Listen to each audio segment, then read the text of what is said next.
Gustav menatap keluar pintu gua. Selain perasaan getaran, tidak terlihat satupun sosok. Apakah ini pertanda kedatangan sisa-sisa ahli klan darah roh? Xiao Huang mengeluarkan aura petir yang sangat kuat di sekujur tubuhnya, namun dia tidak menjawab.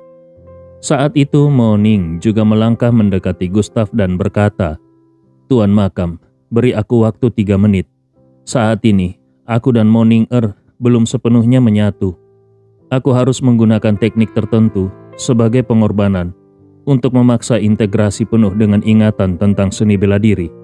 Kalau tidak, aku tidak akan punya kualifikasi untuk menghadapi makhluk sekuat itu." Selesai berbicara, Mo Ning segera bergerak ke belakang. Dia duduk bersila, menahan napas dan mengaktifkan teknik kultivasinya. Pakaian merah darahnya berkibar hebat. Cahaya merah menyala terus-menerus menyebar dari tubuhnya.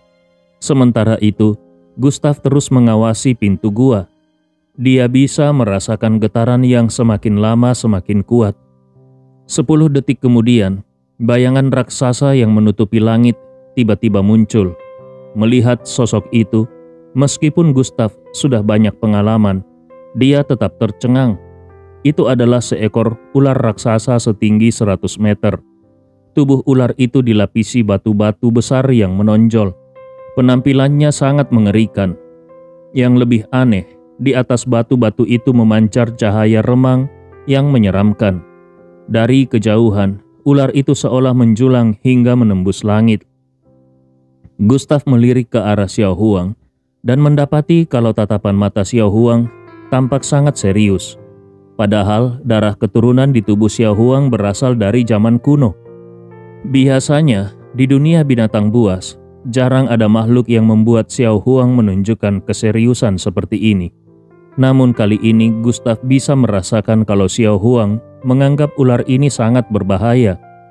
Xiao Huang berkata dengan suara berat, "Sepertinya untuk sementara, sisa-sisa klan darah roh tidak akan datang ke tempat ini, karena wilayah ini adalah wilayah milik makhluk itu. Kalau kita tidak menyelesaikan masalah dengannya, kita tidak akan bisa keluar dengan mudah. Selain itu, aku merasakan darah keturunan kuno dari makhluk ini. Asal-usulnya pasti tidak sederhana. Kalau kau bisa menaklukkannya, setidaknya kau akan bisa mengalahkan 3 orang di tingkat alam Kaisar Dewa. Bahkan di alam rahasia darah roh, para ahli klan darah roh pun tidak akan berani sembarangan menyerangmu." Saat Xiao Huang berbicara, tiba-tiba seberkas cahaya dingin melesat ke arah mereka. Cahaya itu berasal dari tubuh ular raksasa itu. Tatapan ular itu dipenuhi hawa membunuh yang sangat kuat, bahkan membuat tubuh Ye Ling Tian yang berada di tingkat alam Raja Void hampir membeku. Hampir saja dia benar-benar membeku di tempat. Terdengar suara teriakan menggelegar dari langit. "Sekelompok semut kecil, ini adalah wilayahku, tanah Sizun penguasa batu. Apakah kalian tahu apa konsekuensinya berani menerobos masuk ke tempat ini? Kalau aku mau, membunuh kalian hanyalah soal sekejap mata." Gelombang suara yang tidak berujung langsung menghancurkan formasi pertahanan yang dibuat Gustav. Tanpa perlindungan formasi, Ye Ling Tian langsung memuntahkan darah dan wajahnya menjadi pucat. Bahkan Gustav sendiri terdorong mundur beberapa langkah. Dia merasakan darah dalam tubuhnya hampir membeku. Xiao Huang tetap diam di tempat. Dia hanya mengeluarkan geraman rendah yang berat. Gustav menoleh ke arah Mo Ning di dalam gua. Dia melihat ekspresi Mo Ning tampak sangat buruk. Kemungkinan besar terganggu oleh gangguan dari luar. Karena sudah berjanji akan memberi Mo Ning waktu beberapa menit, Gustav tidak ragu. Dia merapal mantra dengan jarinya, lalu memaksa keluar setetes darah esensinya. Darah itu menyebar dan memadatkan aura spiritual dunia di sekitarnya, kemudian membentuk penghalang berdarah. Namun penghalang itu sudah mulai menunjukkan tanda-tanda retak dan tidak akan bertahan lama. Sizun memandang mereka yang berada di pintu gua dan mendengus dingin. "Sepertinya kalian masih belum memahami maksudku. Baguslah, tubuh kalian mengandung aura yang cukup kuat. Energi di alam rahasia darah roh ini sudah tidak cukup lagi untuk membuatku menembus batas. Tapi kalau aku melahap kalian, mungkin kalian bisa memperkuat kekuatanku." Begitu kata-kata itu selesai diucapkan, tubuh Si Sun pun meluncur turun dari langit. Angin badai menderu dan sekujur tubuhnya memantulkan cahaya menyilaukan. Cahaya di sekujur tubuhnya bahkan bagaikan bilah pisau. Segala sesuatu yang disentuhnya langsung hancur berantakan. Pohon-pohon raksasa pun berubah menjadi debu. Xiao Huang melirik Gustav dan berkata, "Kau jelas bukan tandingan makhluk ini. Dia benar-benar seperti mesin penghancur. Aku akan mencoba menahannya sebentar. Kalau aku berhasil menghambatnya, barulah kau serang. Dengarkan aba-aba dariku." Gustav mengangguk. "Baik." Kedua tangan Gustav masing-masing menggenggam pedang pembunuh naga surgawi dan tombak pembunuh 9 neraka. Darah di tubuhnya bergolak hebat, siap menyerang kapan saja. Sementara itu, Xiao Huang mengeluarkan raungan marah dan langsung menerjang ke arah Si Sun. "Lawanmu adalah aku. Walaupun kondisiku sekarang baru mencapai evolusi tingkat kedua, dan kekuatan darah kunoku belum bisa sepenuhnya dibangkitkan. Tapi kalau kau ingin menyentuhku, itu tidak semudah yang kau bayangkan." Xiao Huang melesat, bagaikan kilatan petir, dan dalam sekejap sudah berada di belakang Si Sun. Cakar tajamnya menggores tubuh Si Sun dan langsung membentuk sebuah retakan. Si Sun jelas tidak menduga kalau Xiao Huang bukan hanya bisa berbicara, tetapi juga memiliki kemampuan bertarung yang tidak biasa. Namun, dia segera tersadar dan tubuhnya mulai meliuk di udara. Ekor raksasanya yang penuh kekuatan, destruktif, menghantam ganas ke arah Xiao Huang. Xiao Huang mengejek dengan nada dingin, "Tubuhmu terlalu besar. Mungkin itu efektif untuk melawan manusia atau binatang buas biasa. Tapi bagiku itu justru kelemahan terbesarmu." Selesai berbicara, pupil biru Xiao Huang melepaskan kekuatan petir ilahi yang mengamuk. Dengan bantuan kekuatan petir itu, tubuh kecilnya melesat puluhan meter ke atas dan akhirnya mendarat kokoh di atas kepala Si Sun. Xiao Huang berkata, "Meskipun aku tidak tahu di mana titik kelemahanmu, tapi kalau kau kehilangan penglihatan pasti akan sangat menderita." Mendengar kata-kata Xiao Huang, Si Sun mendadak sadar dan ingin mengguncang Xiao Huang dari kepalanya. Namun dia mendapati Xiao Huang seolah menjadi gunung yang bertengger kokoh di atas kepalanya.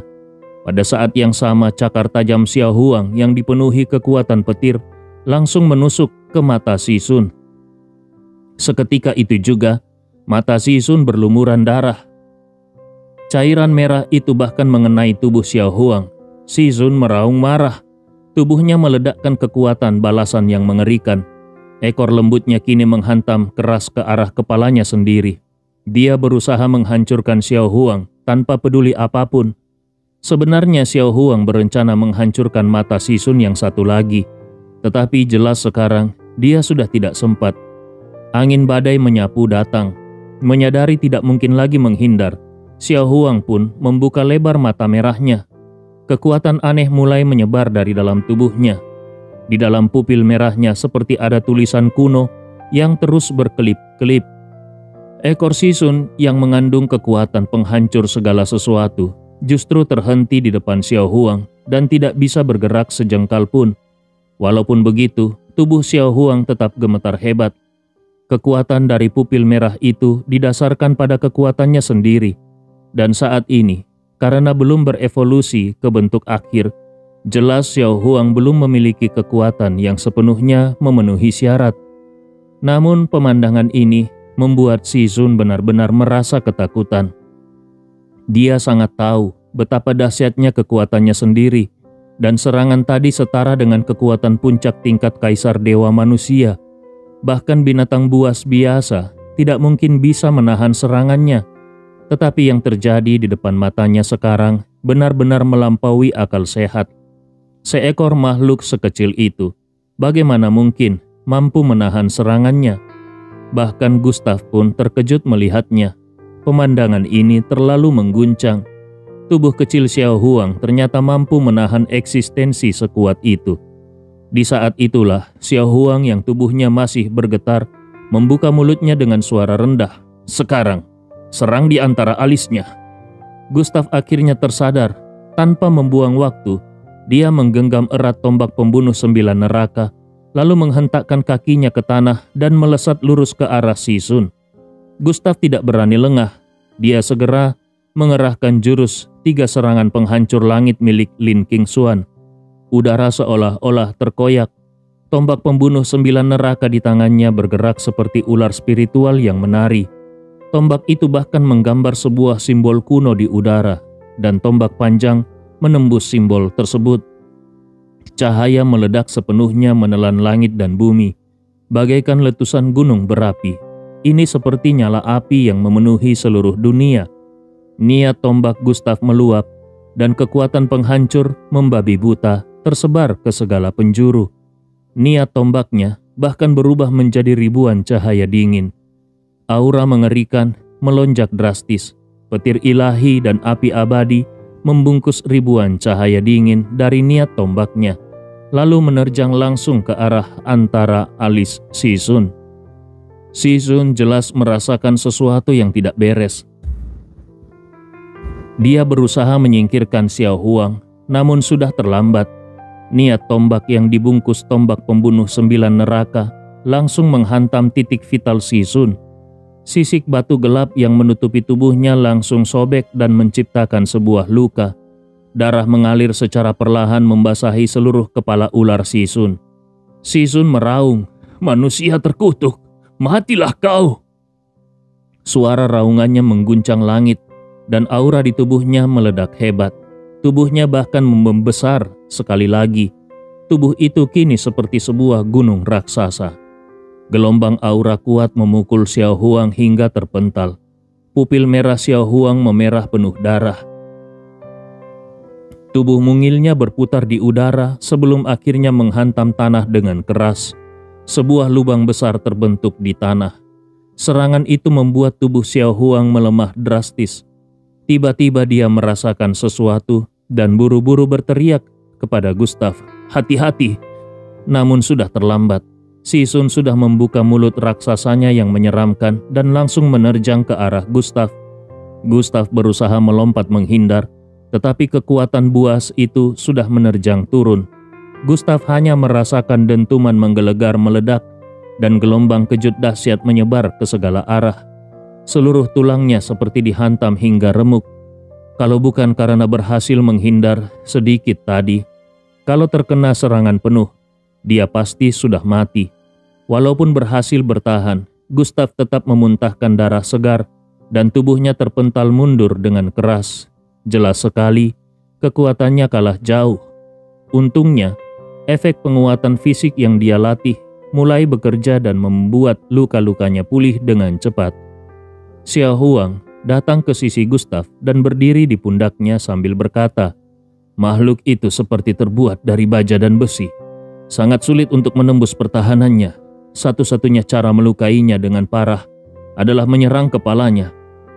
Tapi karena aku sudah menghancurkan matanya, dia menjadi benar-benar marah dan waspada. Tubuhnya sekarang menjadi jauh lebih sulit ditangani. Berapa lama lagi waktu yang dibutuhkan, Moning?" Gustav melirik ke arah gua dan menjawab dengan cepat, 2 menit. Xiao Huang ragu sejenak lalu berkata, "Baik, tapi sisanya mungkin harus kau tangani sendiri." "Tubuhku sepertinya..." Gustav tercengang mengandalkan dirinya sendiri. Apa maksudnya? Sebelum Xiao Huang selesai bicara, Gustav melihat Xiao Huang perlahan memejamkan mata dan jatuh tertidur di pelukannya. Bahkan terdengar suara dengkuran lembut. Xiao Huang tertidur lagi. Sial, kenapa di saat kritis begini Xiao Huang malah menjadi beban? Sekarang dia harus menghadapi Sisun seorang diri. Bagaimana mungkin dia bisa menahan makhluk sekuat itu? Tepat saat itu, dari atas terdengar lagi suara raungan dingin. "Semut kecil, matilah kau. Temanmu sudah tidak bisa lagi membantumu. Manusia kecil, kau berani menantangku, Sisun. Betapa menggelikannya." Tatapan Sisun mengandung kedinginan mematikan. Dia sempat merasa sedikit takut pada pupil merah Xiao Huang. Tapi kini, dengan lenyapnya ancaman itu, dia merasa dirinya adalah penguasa mutlak di hadapan Gustav. Dia ingin sepenuhnya menginjak-injak manusia hina ini. Shizun melompat dari langit, namun kali ini dia tidak langsung menghantam Gustav, melainkan menyusup ke dalam tanah dan menghilang. Beberapa detik kemudian, tanah mulai bergetar hebat. Segala sesuatu di bawah kaki Gustav langsung terangkat. Shizun membuka mulut raksasanya. Dia berusaha menelan Gustav. Tanpa Xiao Huang, tentu Gustav tidak mungkin hanya diam menunggu kematian. Niat pedang dan niat tombak pun dilepaskannya secara bersamaan. Dao simbol roh, petir ilahi, api abadi, dan bahkan aura iblis semuanya menyapu. Aura pedang membelah langit dan lautan api menggulung. Inten tombak menelan segalanya, bagaikan naga iblis. Gustav belum pernah sekalipun mengerahkan dua senjata ilahi ini bersamaan. Kini saat keduanya dilepaskan. Seketika terbentuk puluhan ribu inten pedang dan tombak yang menghantam Shizun bagaikan badai dahsyat.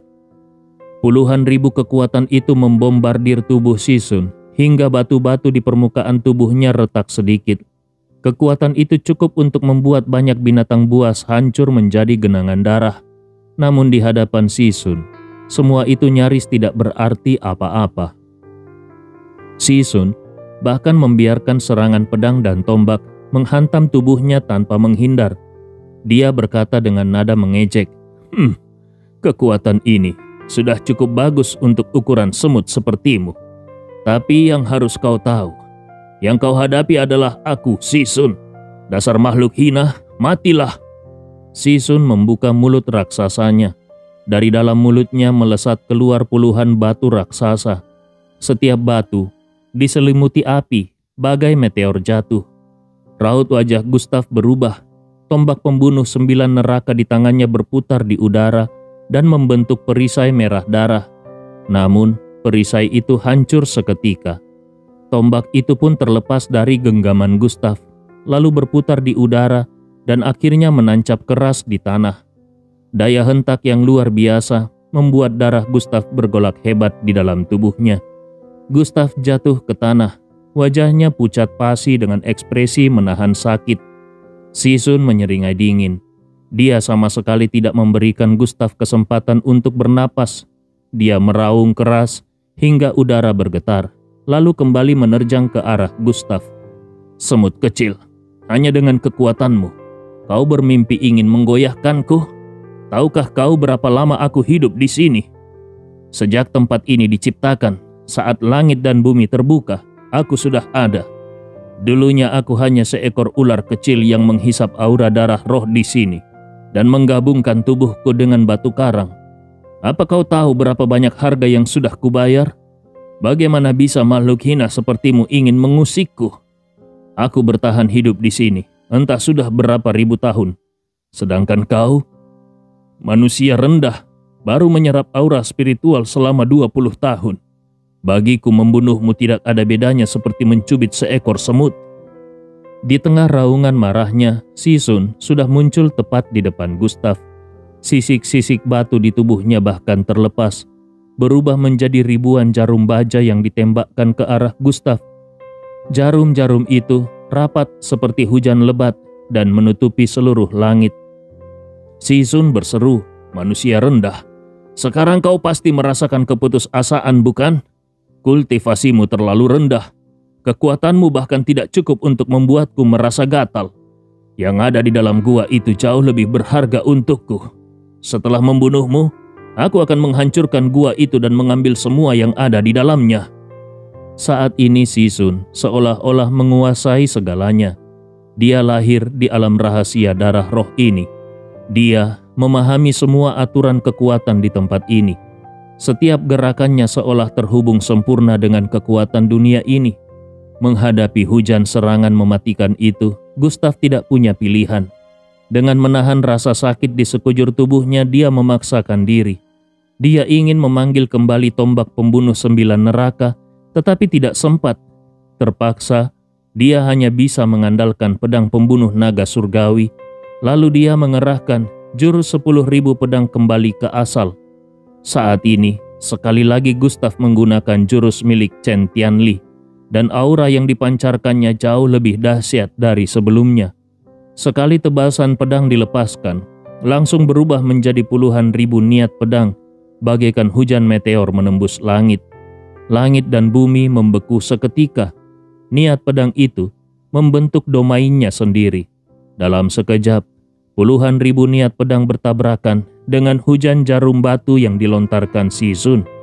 Ledakan besar pun mengguncang langit. Debu membumbung ke udara, menutupi seluruh langit. Pada saat yang sama, Gustaf merasakan sesuatu. Pedang pembunuh naga surgawi di tangannya tiba-tiba terbang keluar. Jelas sekali, pedang pembunuh naga surgawi ini ingin berjuang sendiri untuk Gustaf. Siapapun yang melukai tuannya harus dibunuh.